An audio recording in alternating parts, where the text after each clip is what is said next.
सौदागर की औरत उम्मीद से थी। उसके मुंह का जायका बिगड़ गया था। नई नई चीजें खाने को उसका जी चाहता था। सौदागर भी अपनी बिसात के मुताबिक उसे खाने की चीजें लाकर देता था। लेकिन हर रोज हर चीज कहाँ मिलती है।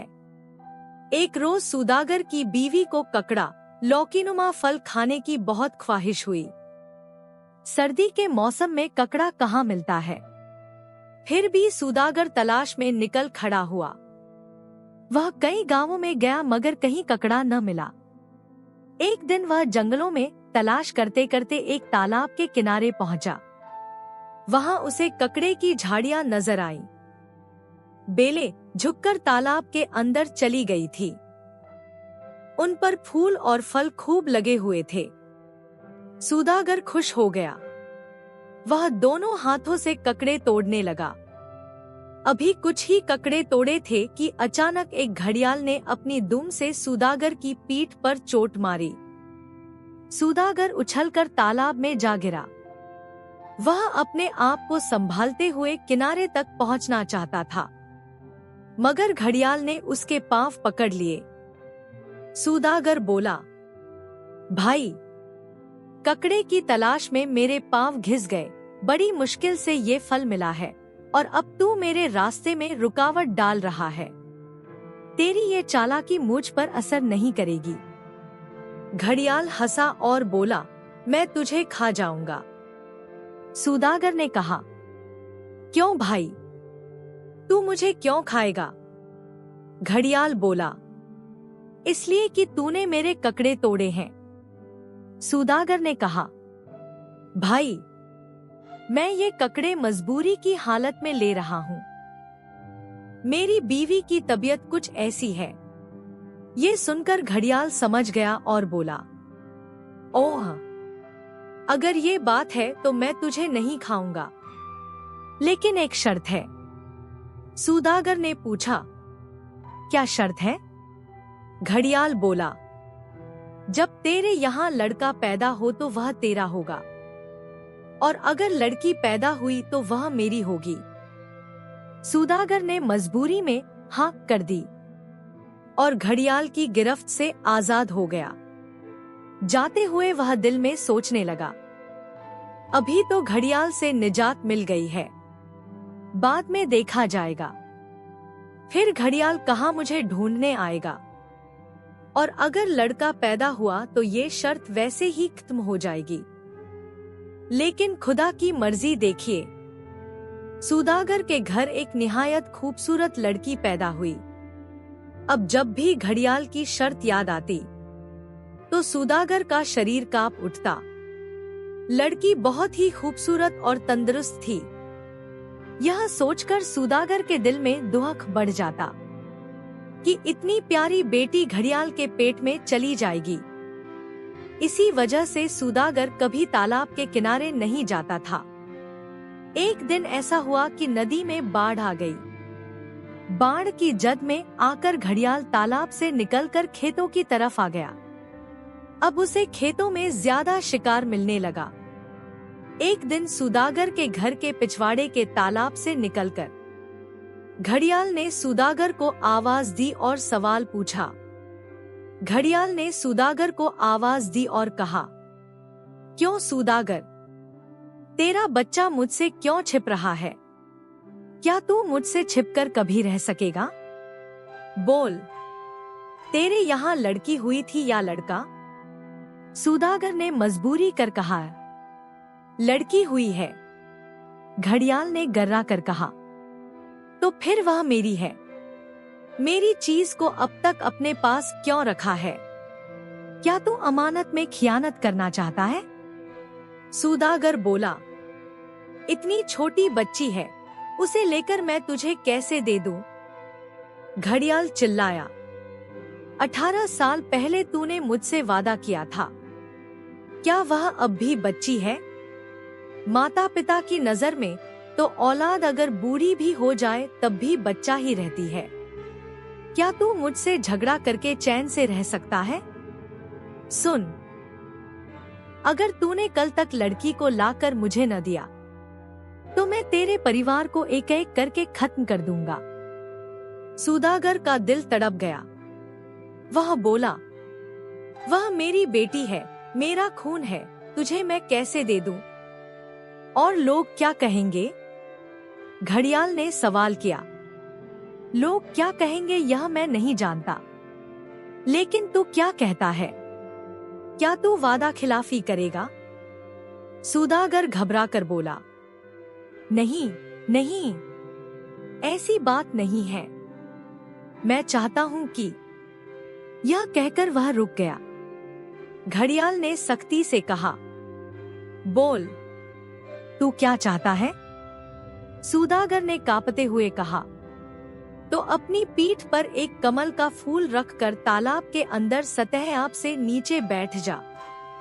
जब मेरी लड़की खुशी खुशी उसे लेने आएगी तो तू उसे पकड़ लेना। यह सुझाव घड़ियाल को पसंद आया। अगले दिन लड़की की माँ सख्त परेशान थी। वह अपने आप को कोस रही थी। काश मैंने उस वक्त ककड़ा खाने की ख्वाहिश न की होती। आज मेरी बेटी घड़ियाल के मुंह में जाने वाली है। खुदा मुझे मौत क्यों नहीं देता? उसका दिल गम और दर्द से भरा हुआ था। आंखों से आंसू बह रहे थे। लेकिन बेटी को बाप के साथ रवाना करने के लिए वह उसे सजा रही थी। माँ का दिल रो रहा था, मगर बेटी से हंसते हुए कह रही थी, बेटी, कितना समय हो गया है तू मामू के घर नहीं गई। मामू के पास से खबर आई है, आज तू अपने बाप के साथ मामू के घर जाएगी। 2-3 दिन वहाँ रहकर वापस आ जाना। मामू के घर जाने की बात सुनकर बेटी के दिल में खुशी की लहर दौड़ गई। बच्चों के लिए मामू का घर जन्नत से कम नहीं होता। वहाँ की हर चीज उन्हें भली लगती है। वहाँ का चांद भी ज्यादा खूबसूरत दिखाई देता है और झरनों की आवाजें तरन्नुम बिखेरती हैं। क्या मामू के घर जाने को कोई मना कर सकता है? सौदागर की बेटी भी यह खबर सुनकर निहायत खुश हुई। उसने लाल साड़ी ज़ेब्तन की हुई थी। सौदागर बेटी को साथ लेकर जंगलों और नालों को पार करता हुआ तालाब के किनारे पहुंचा। उसने बेटी को बैठा कर कहा, बेटी, तू यहीं बैठ, मैं अभी आता हूँ। यह कहकर सौदागर वहाँ से चला गया, मगर कभी वापस नहीं आया। इधर लड़की की नजर अचानक एक निहायत खूबसूरत कमल के फूल पर पड़ी। वह सोचने लगी, इतना हसीन कमल तालाब के बिल्कुल किनारे खिला है, मगर अब तक किसी ने उसे हाथ तक नहीं लगाया। शायद किसी की नजर ही न पड़ी हो। वह धीरे धीरे पानी में उतर गई। जैसे ही उसने कमल की तरफ हाथ बढ़ाया, फूल थोड़ा सा खिसक गया। लड़की ने अपने बाप को पुकारा, बाबा, पानी घुटनों भर है और यह कमल खिसकता जा रहा है। मगर बाप की तरफ से कोई जवाब नहीं आया। लड़की कुछ लम्हों तक सोचती रही कि वापस चलूं, मगर फिर हिम्मत करके आगे बढ़ने लगी। फूल एक बार फिर खिसक गया। वह जोर से चिल्लाई, बाबा, पानी कमर तक आ गया है। कमल फिर खिसक गया, लेकिन बाप की तरफ से फिर कोई जवाब नहीं मिला। ठीक उसी समय घड़ियाल पानी की सतह पर प्रकट हुआ। उसका खुला हुआ मुंह लड़की के सामने था। सौदागर की बेटी उसे देखकर कांप गई और जोर से चिल्लाई, मगर जंगल में उसकी आवाज महज गूंज बनकर रह गई। उसका बाप न आया, न कोई मदद को पहुंचा। घड़ियाल ने लड़की को अपने जबड़ों में दबोचा और तालाब के दूसरे किनारे ले जाकर एक अंधेरी गुफा में छोड़ दिया। उसने लड़की को उस समय खाने का इरादा नहीं किया। वह तालाब में नहाने या पानी पीने आने वाले राहगीरों को शिकार बनाता, उनका मांस खुद खा लेता और जो खाने पीने का सामान उनके पास होता वह गुफा में लड़की के लिए डाल आता। लड़की बेताबी और डर के मारे उस गुफा की गंदगी में पड़ी रहती। वह न रोती न बोलती, बस सहमी हुई चुप रहती थी। इस तरह दिन बीतते गए। चारों तरफ तालाब के घड़ियाल की कहानियां मशहूर हो गईं। अब कोई राहगीर उस तालाब के करीब आने की हिम्मत नहीं करता। घड़ियाल भूख से बेकरार होने लगा। उसने तालाब की बड़ी बड़ी मछलियां खाकर खत्म कर दी। अब वहां कोई गाय, बकरी या भेड़ भी पानी पीने नहीं आती थी। जब उसे तीव्र भूख सताने लगी तो उसने सौदागर की बेटी को गौर से देखना शुरू किया। लड़की समझ गई कि अब उसकी बारी है, मगर घड़ियाल ने उस दिन उसे नहीं खाया। वह सोचने लगा, मेरे दांत सुस्त हो गए हैं, इन्हें लोहार से तेज करवाने के बाद मैं इस लड़की को खाऊंगा। यह सोचकर घड़ियाल लोहार के पास चला गया। इधर सौदागर की बेटी अपनी जान बचाने की तरकीब सोचने लगी। गुफा में जितने सोने चांदी के आभूषण घड़ियाल ने जमा कर रखे थे उसने सबको इकट्ठा किया। उन्हें एक टोकरी में रखा और सूखे पत्तों और छोटी लकड़ियों से ढक दिया। फिर अपने शरीर पर कीचड़ लगाकर उसने अपनी सूरत एक बुढ़िया जैसी बना ली।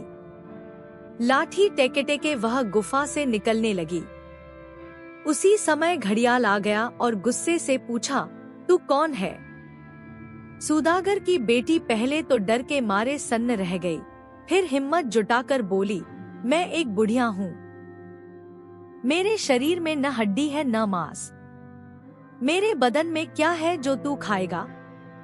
जा अपने गुफा में, वहाँ तेरे लिए एक खूबसूरत लड़की मौजूद है। घड़ियाल उसे पहचान न सका और वह लड़की वहाँ से चल दी। सौदागर की बेटी को जैसे ही मौका मिला वह दौड़कर घने जंगल में पहुंच गई।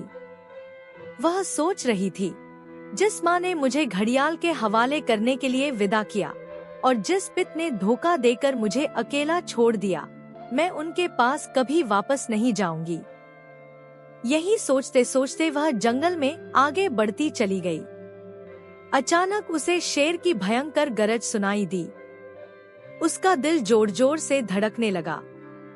वह डर के मारे इधर उधर सहारा ढूंढने लगी। जब कोई सहारा न मिला तो उसने एक पेड़ से फरियाद की, ए पेड़, तू फट जा ताकि मैं तुझ में समा जाऊं और फिर बंद हो जा। यह सुनते ही पेड़ फट गया। वह अंदर दाखिल हो गई और पेड़ तुरंत बंद हो गया।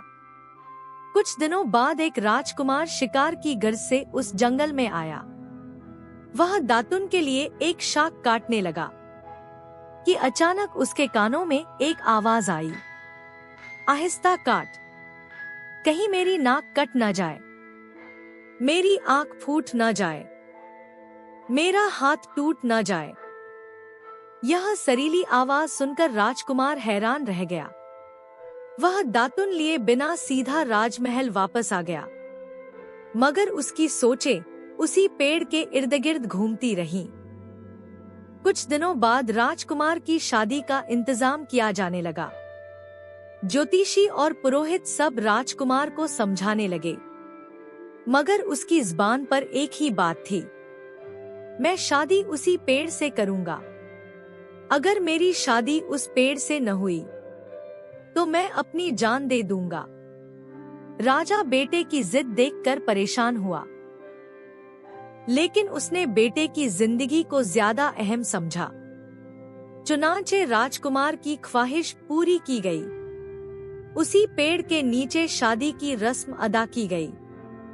राजकुमार ने शादी के बाद वह पेड़ जड़ समेत उखाड़ लिया और अपने महल के बाग में नस्ब कर दिया। अब रोज रात के वक्त सौदागर की बेटी उस पेड़ से निकलती, महल के अंदर के सब काम करती और फिर वापस पेड़ के अंदर चली जाती। एक रात राजकुमार ने छिपकर यह सब मंजर देखा।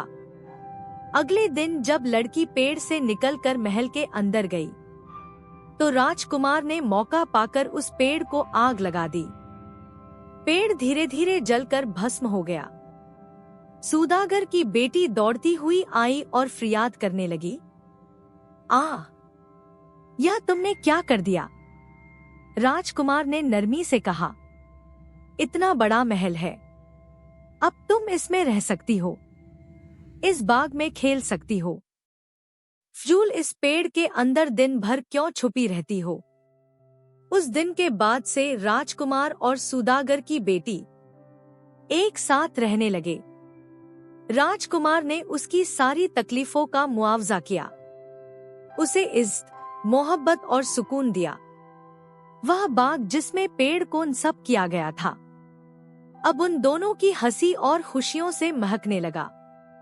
महल के लोग भी उसे राजकुमारी कहकर पुकारने लगे। धीरे धीरे वह सब दुहक, दर्द और खौफ, जो घड़ियाल की कैद और वालिदैन की बेवफाई से दिल पर नक्श थे, मोहब्बत और सुकून की रोशनी में मिटने लगे। राजकुमार और सौदागर की बेटी खुशी खुशी रहने लगे और उनकी मोहब्बत की कहानी दूर दूर तक सुनाई जाने लगी।